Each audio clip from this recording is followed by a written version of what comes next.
This is our central sterilizer. Dr. Javad Sajan says he has nothing to hide. This is where we do the surgeries. The Seattle area plastic surgeon advertises bluntly on TikTok and online about performing numerous procedures, including gender confirmation surgeries. That is suddenly under a microscope. Our clinic is about helping people be their identity, be themselves, and live their life to the fullest.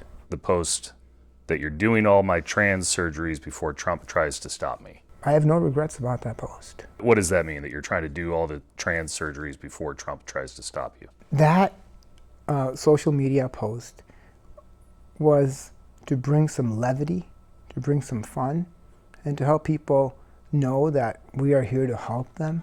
It's time to stop the madness. But that November post has prompted a new campaign by the advocacy group Do No Harm. Child sex change surgeries are dangerous, destructive, and irreversible.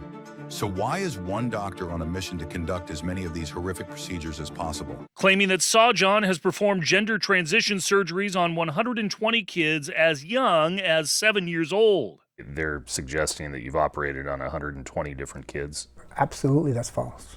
It's probably over the past 9-10 years, probably around a dozen or less, I would guess. Have you done a surgery on anyone under the age of 18? Yes. Did they have their parent in the room? They had both legal guardians sign off. The doctor says the headline-grabbing accusation has prompted threats. Threatening me, threatening my wife. They got my wife's cell phone. They published my home address and cell phone on the internet.